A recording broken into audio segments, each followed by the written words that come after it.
Kudus agar dapat menyampaikan pelajaran ataupun materi semua dengan baik dan kami semua dapat menerima dan mempraktekkan dalam kehidupan kami masing-masing. Ya Tuhan, sertai kami sepanjang acara ini dan kami serahkan acara ini ya Tuhan ke dalam nama Tuhan Yesus yang telah menjadi juru selamat dan penebus dosa kami. Amin. Amin. Oke, baik saudara, pada malam hari ini serahkan acara ini pada Pendeta Jonathan Kuntara. Silakan Pendeta. Baik, selamat malam ya untuk di Indonesia ya. Dan selamat tahun baru kepada banyak ya saudara-saudara atau kepada semuanya. Saya lihat di sini ada saudara Ugi Sindan dari Sarawak. Selamat malam. Ya. Oh, bukan Sabah, dari Malaysia. Ya, dari Ya. bertugas di Sabah. Karudin dari Jakarta. Kemudian Dr. Watup ya di Jakarta, saudara Bongga ya, saudara Terry Hendricks ini Pan Ever tidak tahu dari mana, namanya seperti orang Belanda. Ya, dari Belanda. Oh ini Dr. Glyn. Hello? Dari Belanda. Oh, dari Belanda ya. Ya, kenalan dari Terry, saudara seiman dengan Terry. Goedemorgen. Goedemorgen. Ya. Kemudian Redmi Nos, ini Dr. Glyn Awati dari California. Ini jam 4.30 pagi di sini. Oke, saudara-saudara sekalian, kita senang kita sudah bisa belajar lagi ya. Mungkin sebagian masih di dalam perjalanan ya, atau saya tidak tahu, dan kita akan belajar bersama-sama. Mungkin banyak lagi yang akan bergabung nanti. Oke. Memang sudah terhenti selama bulan Desember ya. Kebetulan kami banyak berkeliling ke Thailand, ke Vietnam, ke Indonesia juga, tetapi ke Bali dan Lombok sampai kepada Singapura ya. Jadi terhenti dan mungkin sebagian masih belum tahu bahwa kita sudah meneruskan kita punya pelajaran ini. Baik, saya akan coba share screen ya untuk pelajaran penting ini ya, yaitu bagaimana untuk bebas dari rasa takut dan bersalah. Dan ini pengalaman dari banyak orang kadang-kadang ya, waduh kalau Yesus datang ini apakah saya sudah siap atau tidak. Mereka banyak sekali mempunyai perasaan takut dan sebagainya ya. Jadi itulah yang kita perlu pelajari ya, akan pengalaman ini. Semua orang adalah orang berdosa dan kita semua sudah mengalami pengalaman berdosa ya. Tidak ada seorang yang tidak berdosa. Nah, saudara-saudara sekalian, apa yang terjadi pada tahun 1505 di musim panas pada bulan Juli, disebutkan ada seorang anak mahasiswa hukum ya, dia sedang berjalan melalui sebuah perkampungan Jerman yang namanya Stuttenheim ya. Kemudian tiba-tiba ada satu angin ribut yang datang, artinya langit menjadi gelap sekali, kemudian terjadilah hujan yang sangat lebat sekali ya, sampai orang ini merasa ketakutan. Kemudian apa yang terjadi ini, halilintar datang silih berganti sampai dia begitu sangat takut sekali dan merasa bahwa ia akan mati. Maka dalam keadaan begini, maka orang yang bernama Martin Luther ini langsung bersuruh, Santana, ya tolong saya akan menjadi imam. Dan apa yang terjadi 2 minggu kemudian ya, maka ia sudah masuk kepada ini Augustinian Order of Hermits ya, yaitu adalah satu monasteri ya, monasteri untuk para imam ya. Jadi Luther diajarkan bagaimana Tuhan itu adalah Tuhan yang menakutkan ya. Kemudian dia itu dikelilingi oleh setan-setan yang coba menjatuhkan dia ya, dan sementara dia punya dosa itu makin lama makin banyak, dia merasa makin lama makin ketakutan ya. dan dia coba untuk berbuat baik, tetapi dia tidak merasakan bahwa ada sesuatu yang dapat membebaskan dia daripada perasaan ini. Ia merasakan bahwa ia harus mendapatkan persetujuan daripada Tuhan untuk semua tindakan-tindakannya, ya. Tetapi dia selalu jatuh lagi dan jatuh lagi, kemudian dia tidak merasakan ya adanya suatu damai dalam dirinya, ya. Kemudian pada saat inilah ia boleh berkata, ya, sebagai berikut, aku adalah seorang pendeta yang baik, ya, yang maksudnya adalah imam yang baik. Jika ada seorang yang masuk surga karena kependetaannya, itu adalah aku, ya. Kemudian jikalau aku tahan lebih lama lagi, aku sudah pasti bunuh diri dengan dalam penjagaan dan membaca dan pekerjaan lain. Ya, jadi dia merasakan ya bahwa ia sama sekali tetap tidak merasakan damai, walaupun dia menjadi seorang imam. Ya, maka di dalam keadaan yang seperti ini, ya, ia coba untuk berusaha untuk coba artinya memuaskan Allah yang penuh dengan murka oleh sebab dosanya, ya. Dan dia kadang-kadang coba menimbang-nimbang antara dosa dengan pengampunan Tuhan. Dia rasa bahwa dosanya itu lebih berat sekali, ya. Dan di dalam dirinya ya tidak ada perasaan damai sama sekali, ya. Dia tidak bisa berbuat cukup baik untuk bisa membuat bahwa dia itu bebas daripada perasaan bersalah. Nah, hampir setiap agama mengajarkan hal ini, ya. Hampir setiap agama mengajarkan bahwa Allah kita itu Allah yang kejam, ya. Allah dan kita harus berbuat baik, kita harus memberikan kebaikan, sesajen kepada Tuhan, ya. Jadi sukar untuk mendapatkan apa yang disebut kebahagiaan itu, ya. Misalnya di India orang harus berjalan dengan tanpa alas kaki, ya, untuk kemudian percaya bahwa kalau dia menyiksa diri maka dia itu dapat menyenangkan Tuhan, ya. Kemudian itu yang telah terjadi, ya. Kemudian apa yang terjadi, ya, kalau di Singapura Anda bisa lihat itu Thai Posam, ya, orang coba menyiksa dirinya, ya, dengan berbagai macam cara supaya untuk dapat menyenangkan Tuhan dan supaya dosanya itu dapat diampuni. Nah, kemudian untuk orang-orang Buddha juga percaya bahwa kalau lebih banyak berbuat baik, maka kehidupan di masa mendatang itu ya akan menjadi lebih baik, ya, sebab mereka percaya kepada inkarnasi, ya. Jadi nasib di dunia yang akan datang tergantung kepada kebaikan kita sekarang. Kalau tidak, mungkin kita bisa jadi binatang ataupun juga menjadi pengemis dan sebagainya. Tetapi kalau kita berbuat baik, maka di kehidupan yang mendatang bisa menjadi raja misalnya dan sebagainya. Atau banyak juga kaum muslimin yang percaya bahwa sukacita yang besar itu adalah jikalau bisa menyenangkan Tuhan dengan datang ke Mekah, kemudian mati dalam membela akan agama Islam, ya, pokoknya dengan berbuat baik maka dia itu akan mendapatkan akan sukacita daripada Tuhan. Nah, satu hal yang aneh, banyak juga orang-orang Kristen yang merasa demikian. Jadi banyak orang yang memberikan uang kepada persembahan, ya, kepada di gereja itu supaya menyenangkan Tuhan, ya. Jadi supaya dosa kita dapat diampuni, supaya kita bisa mempunyai kehidupan yang kekal, ya. Jadi masalah ini, ya, sering terjadi kepada banyak orang Kristen, seakan-akan bahwa kita bisa mendapatkan keselamatan itu sama seperti orang yang akan mendapatkan medali emas di Olimpiade, ya, kalau dia itu berusaha keras maka bisa dapatkan medali emas. Begitulah juga orang Kristen, banyak yang merasa demikian, bahwa dengan bekerja, dengan berkorban maka akhirnya mempunyai satu kerohanian yang lebih baik. Nah, apakah betul demikian?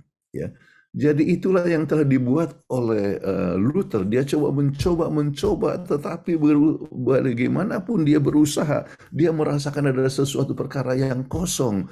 Dia tidak merasakan itu pengampunan daripada Tuhan, walaupun dia sudah betul-betul berbuat baik. Dia berkorban, dia harus mengemis dari pintu ke pintu. Kemudian dia coba mengorbankan dirinya. Tidak demikian. Kemudian pada saat berada di monasteri Agustinian tersebut, ya, maka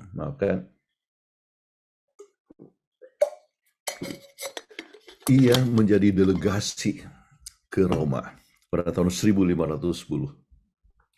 Dia merasa senang sekali, ya, sebab itu adalah kota suci, ya, Roma pada tahun 1510. Kemudian dia percaya bahwa dengan cara datang ke sana dan dia melihat reliks yang suci, peninggalan-peninggalan ya daripada para rasul dan sebagainya, maka dia akan bisa memberikan suatu rasa damai dalam dirinya. Ya, jadi itulah sebabnya dia pergi ke Roma. Ya, jadi tahun 1510 tersebut. Kemudian ya apa yang terjadi? Ya. Boleh tolong bacakan? Siapa yang baca ini? Robert atau siapa?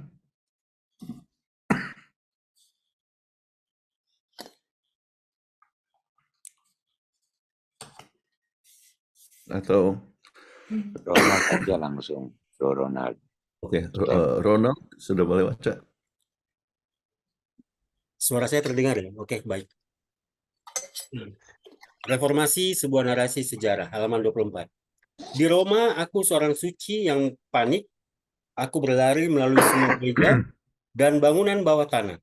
Aku merayakan beberapa misa dan hampir menyesalkan kalau saja ayah dan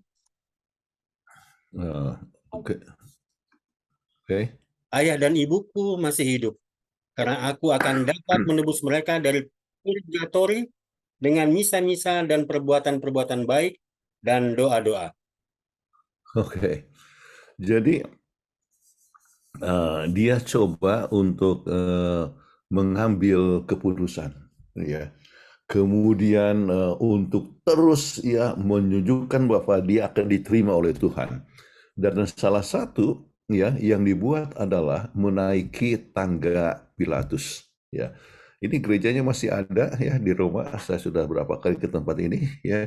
Kemudian ia ikut dengan rombongan yang lain ya, yaitu menaiki tangga Pilatus, yaitu dengan lutut. Ya, kemudian ia merasa ya bahwa pada saat inilah ya dia akan dapat lebih layak, tetapi ya pada saat ia tiba ya sampai di puncaknya, apa yang terjadi ya? Dia katakan siapa tahu memang harus demikian ya.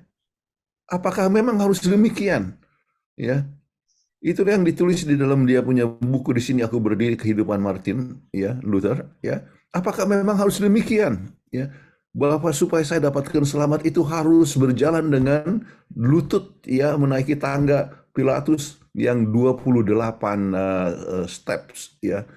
Kemudian di dalam keadaan yang demikian ya, akhirnya dia makin mengiang-ngiang bagaimana seorang manusia dapat diselamatkan ya. Dan apa yang terjadi sementara ia meneliti dan mempelajari akan buku Roma, dan ada sesuatu yang menghentikan akan perasaan bersalahnya itu. Dan apakah itu?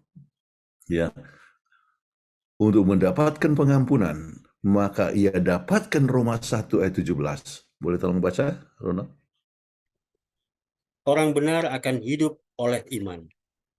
Jadi pada waktu ini ya dia dapatkan orang hidup benar dibenarkan oleh sebab iman, ya, orang hidup oleh iman. Jadi kalau begitu dia tidak harus mencari akan pengampunan itu hanya dengan doa atau berusaha ataupun juga menaiki akan tangga Pilatus atau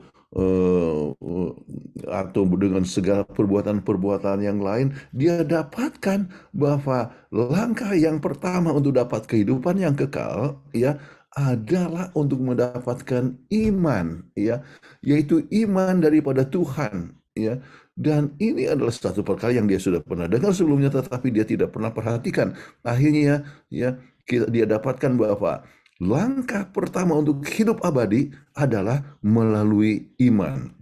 Ya, dan dia dapatkan di dalam Roma 3 ayat yang ke-10.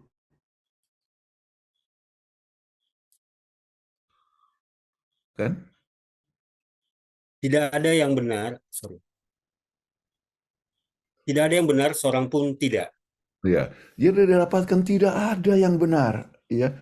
Dan ini adalah untuk Rasul Paulus yang tuliskan, atau termasuk Martin Luther kepada tetapi sebagai orang yang katakan, oh, tunggu dulu, saya adalah seorang yang baik, saya tidak perlu, saya tidak mencuri, saya tidak membunuh ataupun juga melanggarkan hukum yang ketujuh, saya adalah seorang tetangga yang baik, saya kebagikan akan saya punya harta kepada orang miskin, ya. Tetapi kita harus ingat itu mungkin benar, tetapi ingatlah bahwa Yesus berkata kepada kita, jikalau kita misalnya membenci akan seorang yang berdosa, maka kita sudah berdosa. Artinya membenci akan seseorang, kita sudah berdosa, ya. Jikalau kita berbohong ataupun menipu ataupun juga berbuat guna, kita yang berdosa. Tetapi bukankah kita semua, ya, adalah makhluk yang mudah untuk melakukan, untuk mempunyai kecenderungan untuk tidak berdosa atau berbuat. Bagaimana ini adalah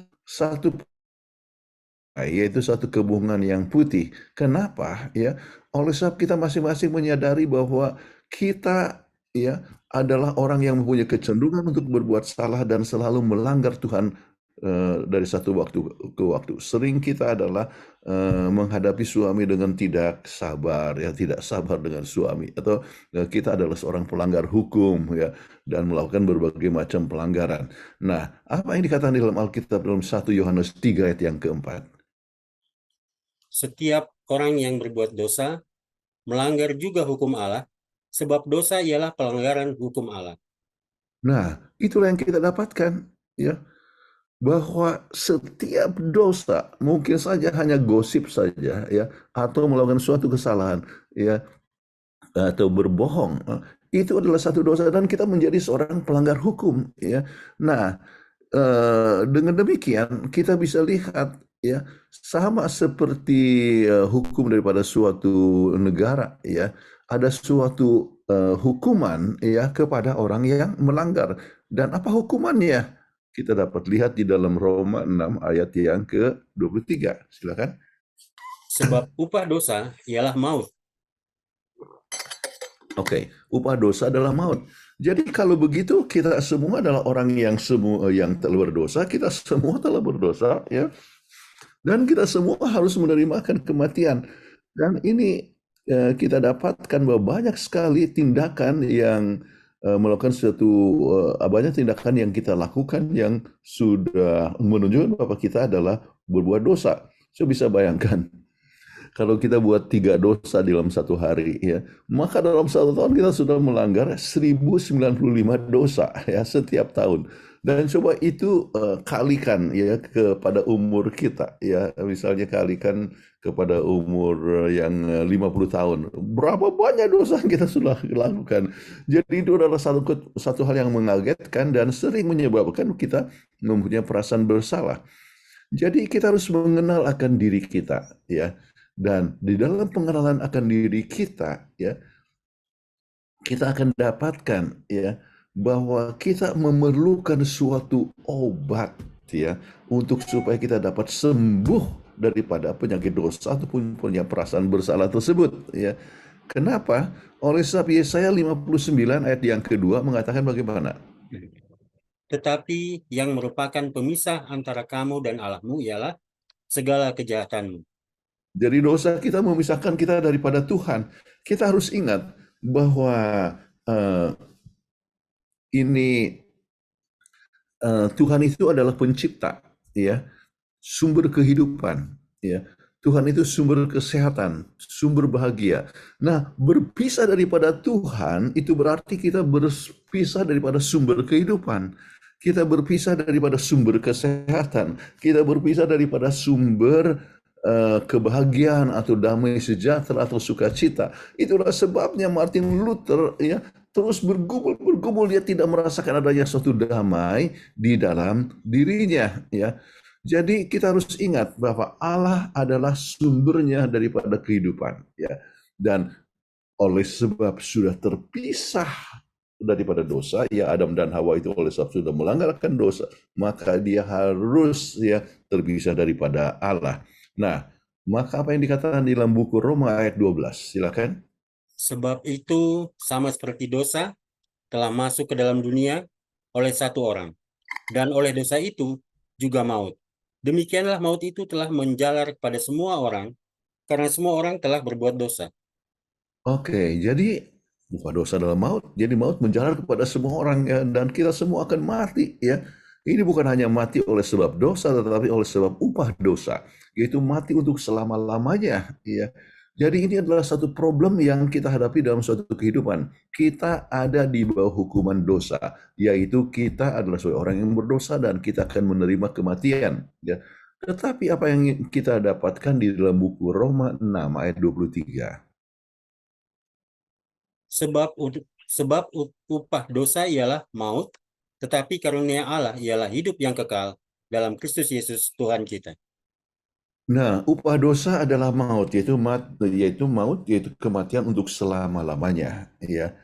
Kematian untuk selama-lamanya. Tetapi dikatakan di sini karunia Allah adalah hidup yang kekal dalam Kristus Yesus Tuhan kita. Jadi dalam Yesus kita bisa mendapatkan hidup yang kekal. Jadi kita tidak perlu lagi akan mengalami suatu kematian. Nah, jadi kita dapatkan melalui ayat ini bahwa hidup itu adalah suatu anugerah Allah, ya.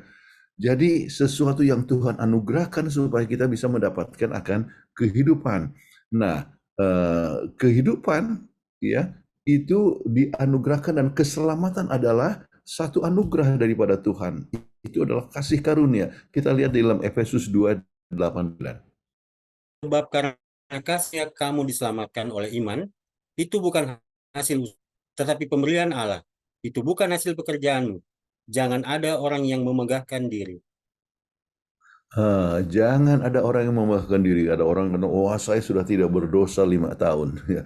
Atau saya sudah tidak berdosa, saya itu adalah orang yang baik. Saudara-saudara sekalian, tidak ada orang yang boleh dapat bermegah diri. Ya, bagaimanapun apa yang dia buat, sebab seorang tidak dapat diselamatkan oleh sebab perbuatannya. Ya. Jadi ini hal yang sangat penting. Kita tidak bisa menyelamatkan akan diri kita dengan usaha kita sendiri, ya. Kita hanya bergantung kepada kasih karunia Allah. Jadi Allah yang telah memberikan keselamatan kepada kita. Nah, kalau ada seorang yang artinya bos memberikan kepada sebuah envelope yang diberikan kepada Anda, kemudian Anda tahu bahwa di dalamnya itu adalah merupakan gaji Anda sesudah bekerja untuk bulan yang lalu, ya. Apakah itu adalah satu hadiah? Nah, itu bukan suatu hadiah, ya. Itu adalah, ya, gaji Anda atas usaha Anda, ya. Tetapi kalau seandainya, ya, Anda mendapatkan sesuatu anugerah daripada Tuhan Allah semesta untuk mendapatkan keselamatan, bukan oleh sebab Anda baik, sebab kita itu adalah berdosa. Tuhan memberikan, ya, itu kepada kita, maka itu adalah merupakan suatu bukan usaha, ya, tetapi itu adalah merupakan anugerah. Kenapa? Kita harus lihat bahwa Allah adalah kasih, ya. Jadi oleh sebab Allah itu begitu kasih, maka Ia telah bersedia untuk memberikan keselamatan kepada kita, bukan atas usaha kita, tetapi oleh sebab Tuhan itu baik adanya. Jadi Allah adalah kasih, ya. Dan ini merupakan sesuatu obat, ya, kepada manusia yang berdosa, yang yang tidak bisa akan dapat menyelamatkan akan dirinya. Sama seorang yang mempunyai penyakit kanker, ya misalnya mendapatkan suatu obat mujarab sampai akhirnya dia bisa baik, ya. Padahal dia sudah misalnya stadium 5, ya. Saudara-saudara sekalian, kita bisa lihat ini adalah satu perkara yang tidak mungkin. Nah, kita bisa dapat seorang keluarga muda, ya, dia mempunyai bayi dan itu bayi selalu menangis terus, ya, menangis terus, ya, dia ada masalah sakit perut misalnya. Kemudian yang dibuat oleh orang tuanya, ya, dan si orang tua pernah meninggalkan, ya. Kemudian dia akan selalu jaga dan berusaha untuk coba menolong. Kemudian dokter datang, kemudian lihat mereka itu di dalam keadaan capek dan sebagainya, ya. Apakah dia akan mau coba tinggalkan? Biar sajalah, tidak apa-apa, dia akan mati, ya. Apakah dia akan buat demikian? Oh tidak, dia akan tetap berusaha bagaimana supaya anaknya itu bisa berbuat baik. Nah, itulah sama seperti Tuhan, ya. Allah tidak akan pernah meninggalkan kita. Maka dokter yang bisa lalu berusaha supaya bayi itu akan mendapatkan kesehatan, maka demikianlah Tuhan coba berusaha supaya kita bisa mendapatkan akan kesehatan dan kita keselamatan dan kita bisa bebas daripada perasaan bersalah, ya. Baik, kita coba lihat di dalam 2 Petrus 3 ayat 9.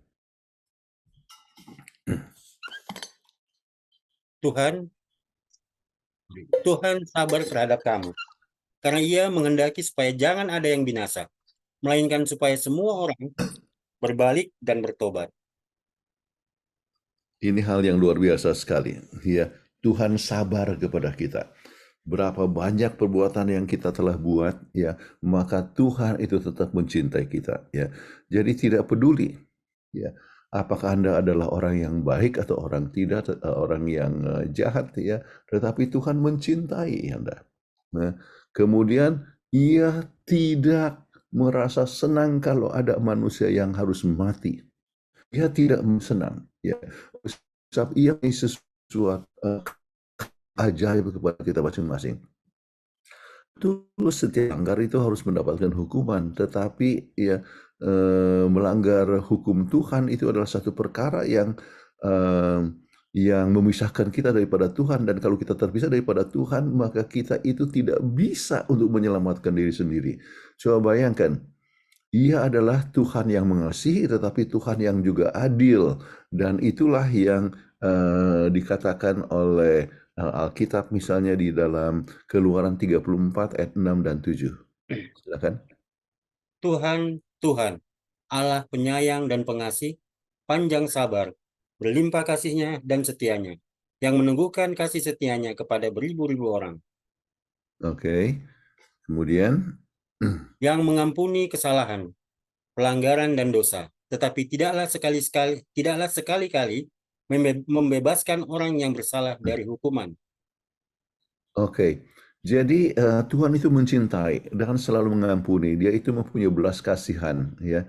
Dan dia juga mengatakan adalah sangat tidak mungkin untuk bisa langsung berhadapan dengan manusia yang bersalah, ya. Oleh sebab manusia itu adalah penuh dengan dosa, ya. Jadi orang itu bisa musnah dan hangus di dalam hadirat Tuhan, sebab manusia terpisah daripada Tuhan.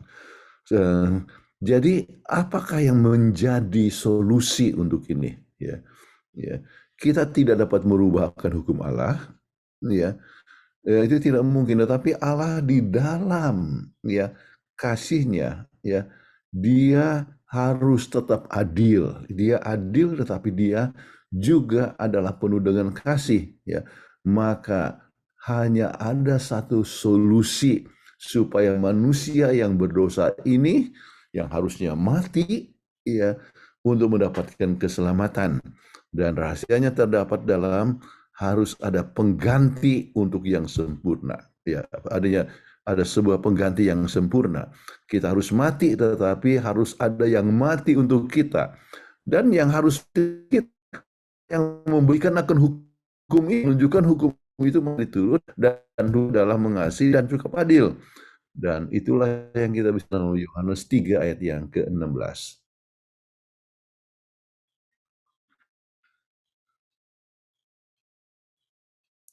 Karena begitu besar kasih Allah akan dunia ini, sehingga Ia telah mengurniakan anaknya yang tunggal, supaya setiap orang yang percaya kepadanya tidak binasa, melainkan beroleh hidup yang kekal.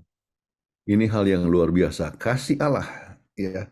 Jadi, ya, bagaimana caranya Ia mengampuni manusia? Ia mengaruniakan anaknya yang tunggal, supaya setiap orang yang percaya, setiap orang, siapa ini setiap orang? Ya, siapa saja. Anda, saya, orang Amerika, orang Indonesia, ataupun orang dari Kutu atau dari Arab sekalipun, tidak perlu binasa, melainkan beroleh hidup yang kekal. Tetapi dikatakan, ia, ya, haruslah orang yang percaya, setiap orang yang percaya kepadanya. Jadi harus menerima akan Yesus Kristus sebagai juru selamat kita. Ya. Jadi kita harus ingat, Yesus datang ke dunia ini, dia menghadapi berbagai macam penggodaan yang tidak pernah terbayangkan. Ya, misalnya untuk menyangkal dirinya, ya itu satu perkara yang tidak mudah, ya dia harus disalib. Sebetulnya dia bisa melepaskan dirinya dari salib itu, oleh sebab dia kan Tuhan di atas segala Tuhan, tetapi dia tetap menderita. Kenapa? Harus menunjukkan bahwa dia rela untuk mati bagi manusia, ya. Jadi itu adalah satu kasih yang luar biasa, itu adalah anugerah kepada kita yang tidak layak untuk menerimanya. Nah, apa yang dikatakan di dalam Roma pasal 5 ayat 19? Jadi sama seperti oleh ketidaktaatan satu orang, semua telah menjadi orang berdosa. Demikian pula oleh ketaatan satu orang, semua orang menjadi orang benar. Oke, melalui Yesus Kristus yang tidak pernah berdosa dan Ia mati untuk kita, maka kita semua bisa dibenarkan oleh Tuhan. Jadi dengan demikian, kematian Yesus itu, ya, adalah seperti yang dilambangkan, ya, oleh anak domba, ya, untuk orang-orang Israel. Jadi kalau mereka berdosa, maka mereka harus membawa domba, ya, dan domba itu dia harus mengakui akan dosanya, kemudian domba itu harus disembelih, dan dia sendiri akan harus menyembelih, ya, akan domba tersebut, maka dosanya diampuni. Nah, Yesus itu adalah anak domba Allah tersebut yang telah disembelih, yaitu disalibkan untuk mengampuni akan dosa kita, supaya kita bisa mendapatkan keselamatan. Nah, kita ingat apa yang terjadi di dalam bait Allah di dalam masa orang-orang Israel. Jadi dalam hukum bayang-bayang daripada yang diberikan di Gunung Sinai, ya, maka setiap hari Tuhan itu menjadikan suatu saksi melalui berbagai macam simbol ataupun upacara yang ditunjukkan di dalam rencana Tuhan kepada manusia yang berdosa. Jadi kalau mereka itu membawakan korban, itu melambangkan bagaimana Tuhan menjadi korban, ya, di Gunung Golgota. Jadi itulah yang satu perkara yang sangat penting kita harus ingat, ya. Kemudian pendosa itu harus membunuh akan binatang itu, jadi itu berarti bahwa Yesuslah atau kitalah yang telah membunuh akan Yesus. Bukankah itu satu hal yang mengagetkan, ya, mengejutkan kita masing-masing? Ya, sebetulnya kitalah yang menyalibkan Yesus, sebab oleh sebab kita berdosa untuk mendapatkan keselamatan, maka perlunya ada yang menggantikan tempat kita, dan Yesus mati dari kayu palang. Jadi kita yang telah melakukan penyaliban tersebut, ya, saudara-saudara sekalian, Yesus adalah korban yang sebenarnya. Bukan hanya domba, tetapi Yesus adalah dirinya sendiri. Jadi apa yang digambarkan dalam perjanjian lama itu merupakan sesuatu perkara yang menjadi simbol untuk kedatangan Yesus yang mati untuk kita. Dan itulah sebabnya apa yang terjadi pada saat Yesus datang, apakah yang diserukan oleh Yohanes 1 ayat 29. Lihatlah anak domba Allah yang menghapus dosa dunia. Ya, jadi kita lihat, ya, Yesus, ya, adalah anak domba Allah. Ia telah disalibkan, ya, bukan oleh sebab dosanya, tetapi oleh sebab dosa kita. Nah, ini adalah suatu tindakan yang sangat kejam sekali, ya. Seharusnya, ya, Barabas, ya, yang telah sebagai kriminal, ya, dialah yang telah menjadi pelanggar hukum, membunuh banyak orang, seorang yang berdosa, ya. Jadi harusnya dialah yang patut untuk mendapatkan kematian tersebut. Tetapi pada satu waktu diajukan oleh Pilatus, ya, dikatakan Yesus atau Barabas, mereka memilih Yesus. Jadi penjahat itu dibebaskan. Harusnya penjahat itulah yang harus mati. Nah, kita harus ingat, kita itu yang harus mati, tapi Yesus telah mati untuk kita. Apa yang dikatakan dalam 1 Petrus 22? Tidak berbuat dosa, dan tipu tidak ada dalam mulut. Ya, jadi walaupun demikian dia mati di kayu salib, ya, bukan oleh sebab dosanya, tapi oleh sebab dosa kita. Jadi di dalam kematian, ya, ia mati untuk mengambil tempat kita, ya. Jadi dalam kematiannya, maka itu adalah sebetulnya mati untuk kita. Maka dia saat itu harus merasa terpisah daripada Tuhan, ya, yang sebetulnya itu adalah kehidupan Yesus selalu bersekutu dengan Tuhan, tetapi di kayu salib, apakah yang dikatakan dalam Matius 27 ayat 46? Allahku, Allahku, mengapa engkau meninggalkan aku? Dia merasakan perpisahan daripada Allah. Kenapa? Dia harus menanggung dosa manusia. Ya, jadi perasaan terpisah daripada Tuhan, ya, dan itu merupakan satu pengalaman yang telah membuat dia putus asa, ya, putus asa oleh sebab merasa terpisah daripada Tuhan, ya. Apalagi dapatkan ejekan, ya, merasakan perpisahan itu. Kemudian Markus 15 ayat 31 apa yang dikatakan? Orang lain ia selamatkan, tetapi dirinya sendiri tidak dapat ia selamatkan. Ya, kenapa dia tidak bisa menyelamatkan diri sendiri? Sebab dia mengambil tempat kita. Kalau hanya untuk Yesus sendiri, dia mudah sekali untuk meloloskan diri. Ya, dia bisa mendatangkan malaikat dan membunuh satu malaikat cukup untuk membunuh semua orang. Tetapi apa yang terjadi? Maka ia tidak menyelamatkan dirinya sendiri, oleh sebab dia mau menyelamatkan akan orang lain. Ya, inilah yang merupakan suatu hal yang harus ditanggung oleh Yesus, membayar harga daripada dosa, ya, membayar akan dosa manusia dari seluruh dunia, ya, ia mati untuk kita. Jadi Yesus telah diperlakukan, ya, dengan sangat jahat, ya, dan padahal dia adalah seorang yang benar, ya, ia telah diperlakukan demikian, ya, oleh sebab ia mengambil tempat kita, bukan karena hal yang baik, ya. Nah, kita coba lihat apa yang dikatakan oleh Rasul Paulus kembali kepada Efesus 2 ayat 28, ayat yang ke-8. Sebab pada kasih karunia kamu diselamatkan oleh iman. Oke, kasih karunia. Apa itu kasih karunia? Yaitu Yesus Kristus yang mati untuk Anda dan saya, ya. Jadi bukan diselamatkan oleh sebab kasih karunia, kamu diselamatkan oleh iman, bukan oleh sebab perbuatan, ya. Hanya dengan iman, ya, kita akan dapatkan keselamatan itu, yaitu karunia keselamatan oleh sebab Yesus sudah mati untuk kita. Dan kita ingat apa yang dilakukan oleh pada saat Paulus di Filipi, kemudian ada opsi penjara yang mau mencari untuk keselamatan, ya. Dan apakah yang dikatakan oleh Paulus kepada orang ini? Kisah para Rasul 16 ayat 31. Percayalah kepada Tuhan Yesus Kristus dan engkau akan selamat. Oke, jadi dengan demikian, ya, untuk percaya kepada Yesus itu berarti mengakui Dia yang telah mati 2000 tahun yang lalu, ya, di Golgota, ya. Itu adalah satu iman untuk mempercayai bahwa Yesus telah berkorban untuk kita, ya.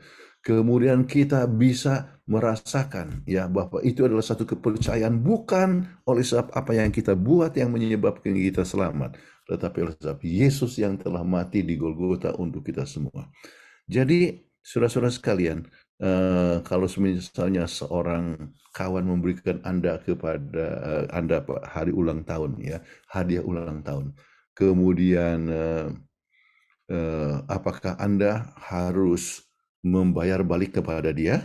Ya, dia memberikan hadiah ulang tahun. Apakah Anda harus membayar balik kepada dia? Dengarnya tidak. Ya, Anda mendapatkan suatu hadiah. Ya. Jadi, ya, apakah Anda akan membayarkan harga hadiah itu? Mungkin Anda dapatkan suatu hadiah berharga $100. Apakah Anda akan membayar dia $100? Oh, tidak. Ya. Tetapi apa yang akan dibuat? Ya, kalau seorang itu mendapatkan hadiah, ya berterima kasih. Demikian juga dengan keselamatan yang kita dapat daripada Tuhan. Oke, maka Tuhan, aku menyadari aku seorang berdosa. Ini adalah satu perkara yang sangat penting sekali. Ya, jadi sebab itu biarlah Engkau berdapat menyelamatkan aku, mengampuni akan dosaku. Ya, jadi itu adalah poin yang sangat penting dalam kehidupan kita. Jadi pada detik ini, pada saat Anda menerima Yesus sebagai juru selamat, ya, maka Anda boleh mendapatkan suatu hidup yang kekal, yaitu kita bisa mengikuti apa yang dikatakan oleh Yohanes, ya, di dalam 1 Yohanes 5 ayat 12 sampai 13. Barang siapa memiliki anak, ia memiliki hidup. Barang siapa tidak memiliki anak, ia tidak memiliki semuanya. Itu kutuliskan kepada kamu, supaya kamu yang percaya Kemudian, kepada nama anak Allah, tahu bahwa kamu memiliki hidup yang kekal. baik. Jadi itulah apa namanya yang kita sebutkan, ya, Tuhan memberikan kehidupan yang kekal kalau kita percaya kepadanya. Percaya, ya. Jadi ini adalah suatu undangan yang diberikan kepada kita masing-masing, ya. Undangan untuk percaya kepada Dia. Dan kita baca lagi apa yang kita telah lihat di dalam Yohanes 3:16. Supaya setiap orang yang percaya kepadanya tidak binasa, melainkan beroleh hidup yang kekal.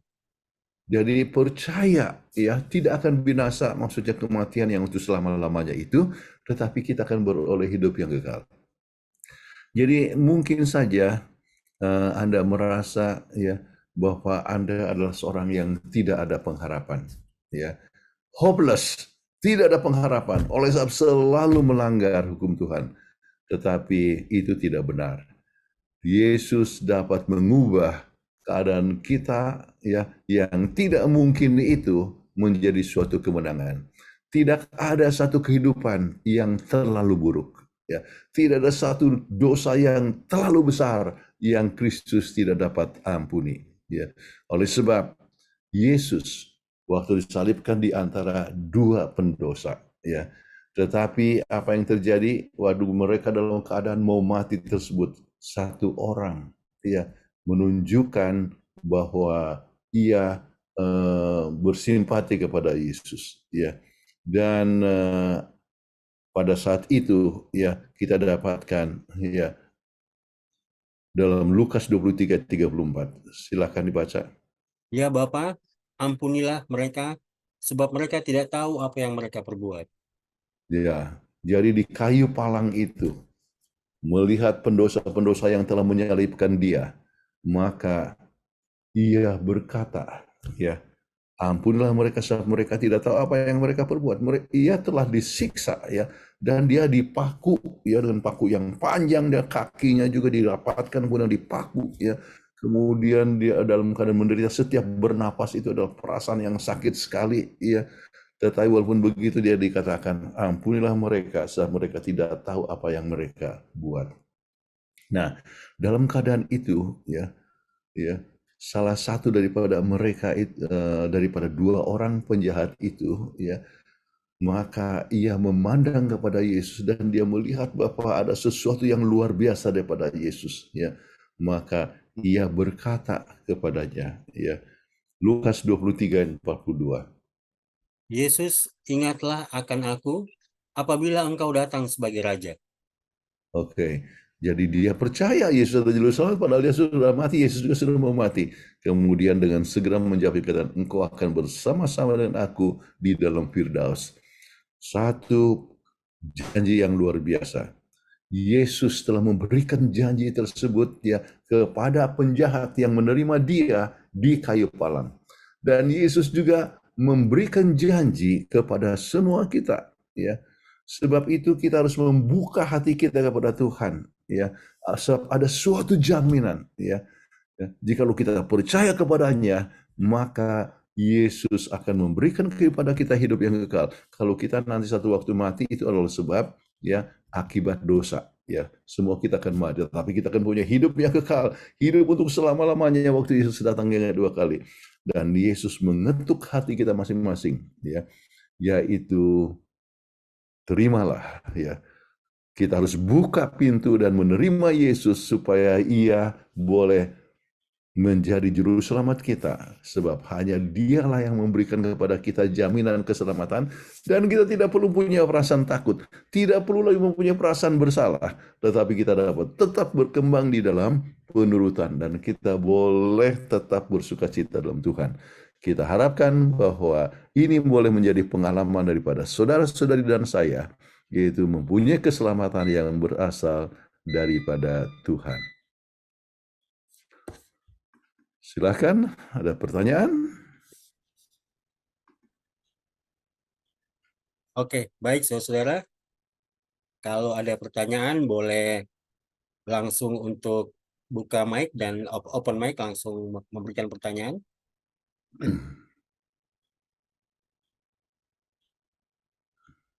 Baik, sebelum kita menanti akan pertanyaan dari kita semua. Ya, di sini ada beberapa pertanyaan. Saya bacakan 2 pertanyaan yang masuk, Pendeta. Pertanyaan pertama yaitu, disebutkan keselamatan oleh iman, tetapi bukankah orang Kristen harus berbuat baik? Dan pertanyaan kedua, bagaimana perbedaan antara Paulus dan Yakobus? Yang satu menyebutkan Abraham dibenarkan oleh iman, sedangkan yang satu Abraham dibenarkan oleh perbuatan. Oke. Yang pertama dulu, ya betul orang Kristen harus berbuat baik, ya, oleh sebab mereka yang telah terjamah oleh darah Yesus, dia akan mempunyai buah-buah iman, ya. Jadi buah-buah itu bagaimana, ya, adalah penurutan, ya. Di dalam buku Yohanes 14 ayat 5 dikatakan, ya, jikalau engkau mengasihi aku, engkau akan menurut segala, ya, hukumku, ya. Jadi mengasihi akan Yesus Kristus. Jadi kalau kita sudah diselamatkan, kan kita harus mengasihi akan Yesus Kristus, ya. Jadi kalau kasih kepada Yesus, maka kita akan menurut akan hukum Allah. Jadi penurutan itu adalah satu hal yang otomatis, ya. Dikatakan engkau akan menurut segala hukumku. Kemudian kalau Paulus menggunakan istilah buah-buah roh, kalau Anda bisa membaca di dalam Galatia pasal 5, ya, 21, 22, 23, kita dapatkan, ya, buah roh adalah kasih, ya, kemudian ada lemah lembut, ataupun juga sampai kepada masalah pertarakan dan sebagainya. Jadi itu adalah termasuk kebaikan atau kelemah lembutan. Kita dapatkan berbagai macam buah-buah roh yang merupakan unsur penurutan kepada Tuhan. Kasih kepada siapa? Ya, kasih kepada Allah, kasih kepada sama manusia. Jadi kasih kepada Allah dengan sendirinya kita menurut hukumnya. Kalau kita kasih kepada sama manusia sekalipun, kita tidak akan menipu, tidak akan melanggar. Kita kasih itu akan selalu berbuat kebaikan kepada orang tersebut. Jadi itu adalah satu perkara yang sangat penting sekali, bagaimana kita perlu di dalam kehidupan itu, ya, mempunyai perbuatan yang baik, yaitu bukan untuk selamat, tetapi oleh sebab kita sudah diselamatkan. Nah, mengenai perbedaan antara Yakobus dengan Paulus, ya, kita harus lihat, ya, kalau dilihat kepada buku Roma pasal yang keempat, ya, bahwa dikatakan sebagaimana yang dikatakan oleh Alkitab bahwa, ya, Abraham dibenarkan oleh sebab iman. Kenapa dia dibenarkan oleh sebab iman? Oleh sebab bayangkan dalam usia yang sudah 90, bahkan 99 tahun, dia masih belum punya anak, ya. Dan istrinya sudah 89 tahun, ya. Dan dikatakan tahun depan kamu akan punya anak. Ya.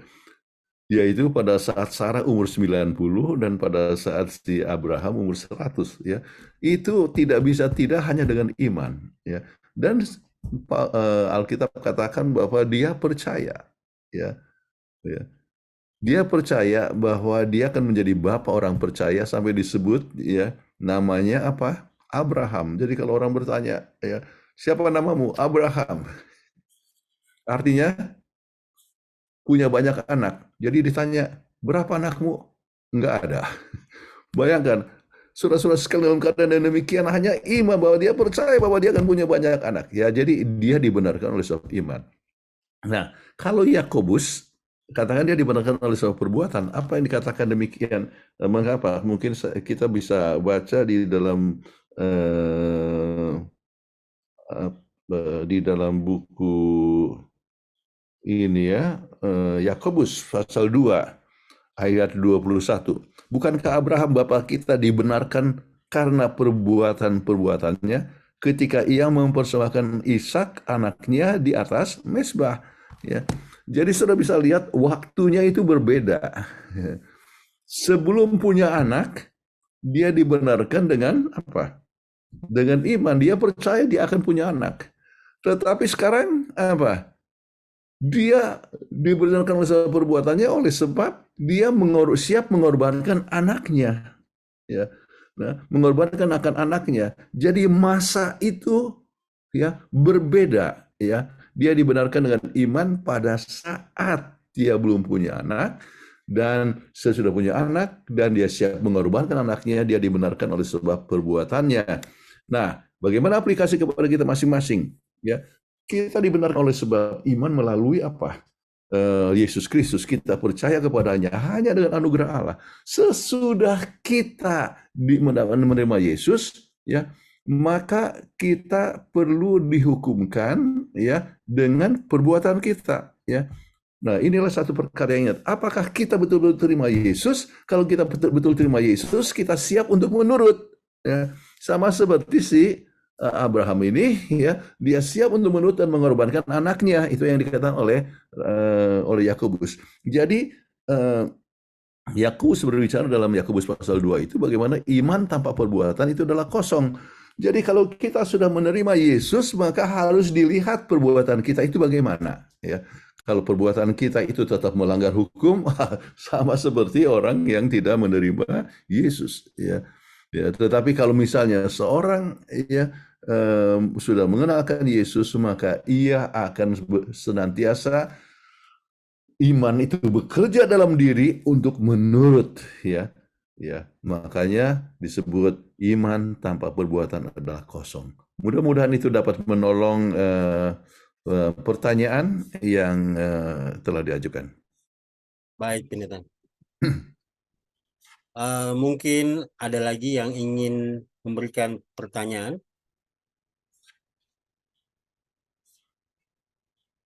Kalau belum ada, saya lanjut, Pendeta, ke pertanyaan yang masuk. Ada 2 pertanyaan. Sebenarnya ada 3, tapi saya bacakan 2 dulu. Nanti yang terakhir saya bacakan paling terakhir. Pertanyaan yang ketiga, mengapa banyak orang Kristen tetap punya perasaan berala walaupun percaya pada Yesus? Dan yang keempat, bagaimana caranya agar orang Kristen bertumbuh terus dalam rohani? Oke. Satu hal yang sangat penting sekali kita harus ingat, ya, bahwa kalau baca dalam 1 Yohanes 1 ayat yang ke-9, ya, jikalau kita mengaku segala dosa kita, maka Tuhan itu setia dan adil dan mengampuni kita daripada segala dosa dan kesalahan. Jadi kalau kita mengakui dan kita percaya bahwa dosa kita sudah diampuni. Tetapi kalau seandainya seorang itu masih mempunyai perasaan bersalah, artinya dia masih kurang percaya bahwa dosanya itu sudah diampuni, ya. Saya ingin sebutkan ilustrasi yang diberikan oleh dosen saya, ya. Jadi dosen saya itu, ya, mengatakan, ya, bahwa kalau seandainya dia berikan ilustrasi, ada satu burung ya yang dia tangkap, seorang tangkap, kemudian taruh di sangkarnya, kemudian dia merasa kasihan sekali, akhirnya dia mau lepaskan itu burung ya. Jadi ini saya anggap saja ini burung. Kebetulan saya ini di dapur ini. Bicara dari seorang family. Oke, ini adalah burung misalnya, kemudian dia pegang begini, dia mau lepaskan ya. Kemudian dia sudah lepaskan begini ya tangannya. Kemudian apakah langsung burung ini akan lepas? Ya. Ternyata burung itu tidak langsung lepas. Ya. Burung itu beberapa detik ya dia terhenyak. Kenapa? Dia kurang percaya bahwa dia sudah bebas ya. Makanya tetap ada di situ, tetapi sesudah beberapa saat sesudah dia percaya bahwa dia itu sudah lepas ya, maka barulah dia terbang. Begitulah banyak orang Kristen yang sudah datang kepada Yesus, sudah dibaptiskan, tetapi dia masih belum percaya bahwa dosanya itu sudah diampuni. Makanya tetap saja yang punya perasaan bersalah. Dan saya ingin katakan, kalau seorang mempunyai perasaan bersalah, kalau seorang mempunyai perasaan bersalah, sesudah ya, dia dibaptiskan sudah percaya, ya, itu adalah perasaan bersalah yang datang dari setan. Ya.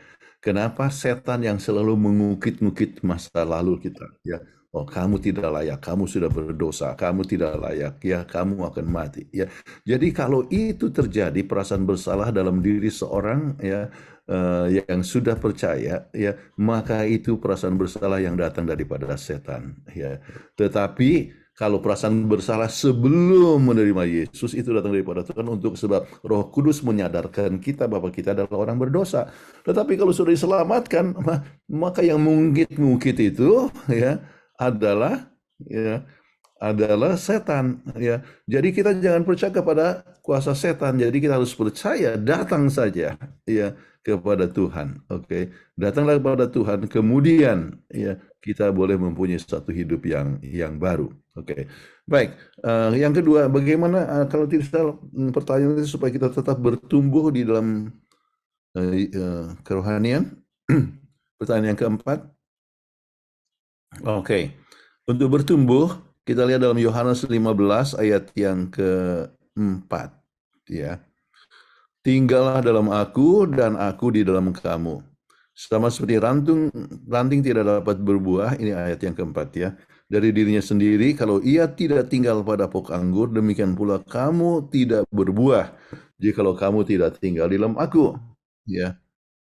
Akulah pokok anggur dan kamulah ranting-rantingnya. Barang siapa tinggal di dalam aku dan aku di dalam dia, dia berbuah banyak. Sebab di luar aku kamu tidak dapat berbuat apa-apa.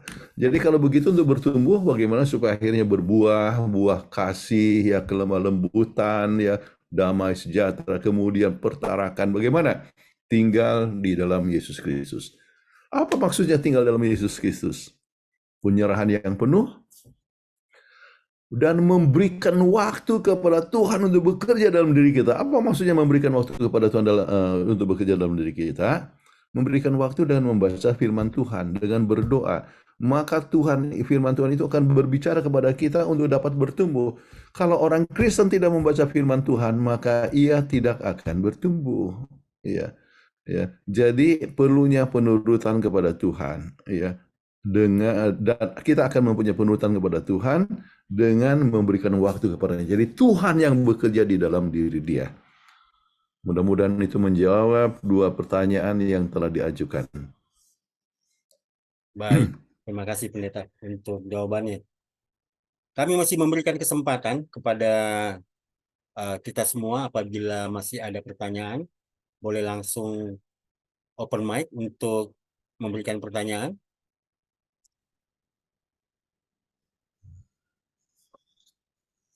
Kalau tidak ada, ini ada pertanyaan yang terakhir.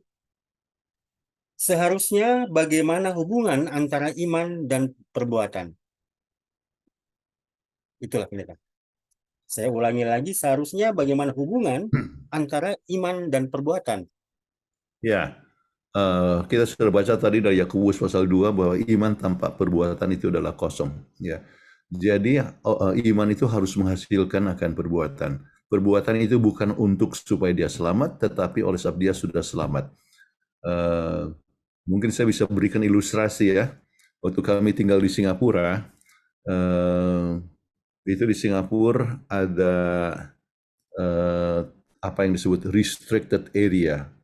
Ada tempat-tempat yang tidak boleh masuk kecuali ada izin khusus ya. Kalau di Indonesia ada yang sebut apa namanya? 3 in 1 apa? Istilahnya jadi harus paling sedikit 3 orang ya di dalam mobil baru bisa masuk ke daerah tertentu ya. Jadi di ini Singapura restricted area ya. Jadi ada daerah restricted area yang baru saja diumumkan. Setelah waktu itu diumumkan, kami tidak ada di Indonesia, tidak ada di Singapura, tetapi tidak ada di Indonesia. Kami sedang cuti. Jadi waktu kami artinya sudah pulang ke Singapura, waktu saya drive, tiba-tiba lampu menyala. Kemudian artinya saya sudah melanggar ya.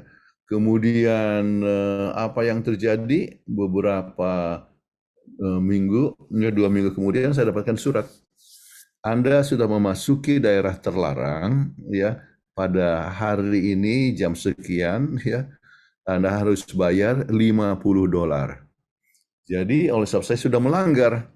Kemudian istri saya katakan ya langsung saja bayarlah. Tetapi saya katakan kita coba dulu ya pergi ke kantor polisi, minta maaf, ya, minta pengampunan. Ya.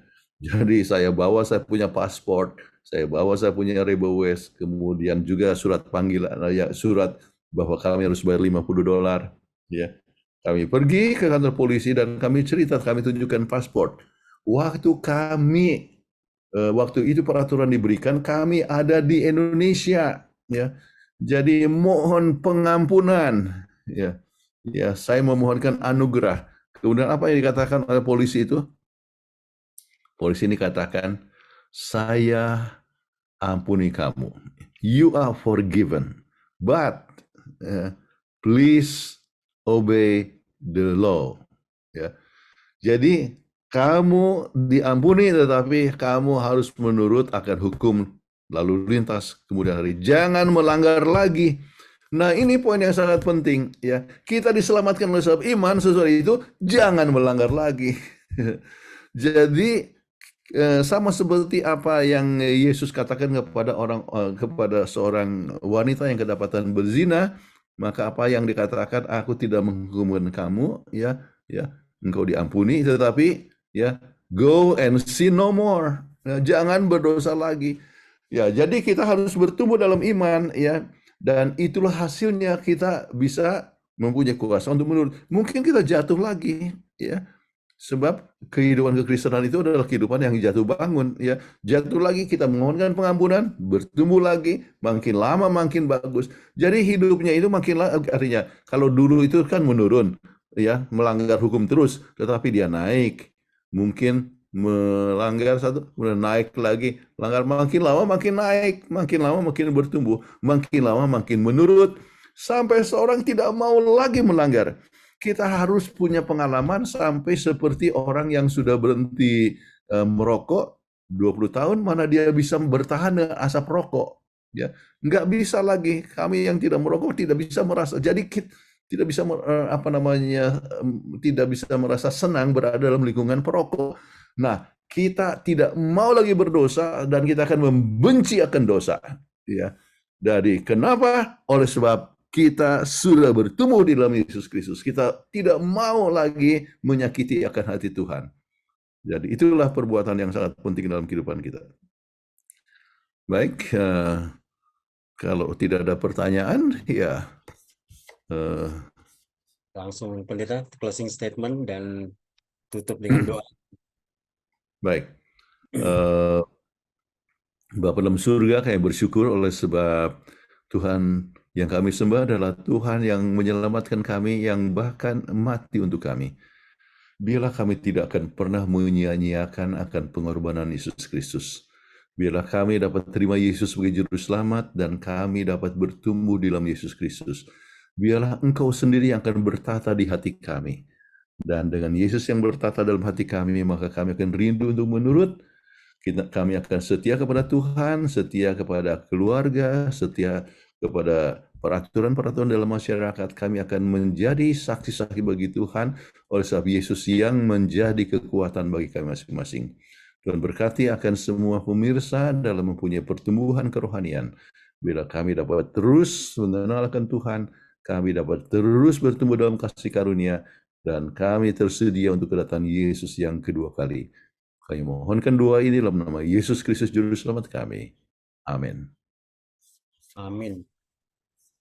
Baik, untuk kita semua, kita sudah mendapatkan pelajaran yang sangat penting melalui pelajaran Bible Study ini, dengan bagaimana untuk bebas dari rasa takut dan bersalah. Terima kasih pendeta. Dan acara kita telah selesai, dan kita akan bertemu di program Bible Study selanjutnya. Sekali lagi terima kasih pendeta. Oke, Tuhan berkati. Tuhan berkati. Selamat beristirahat.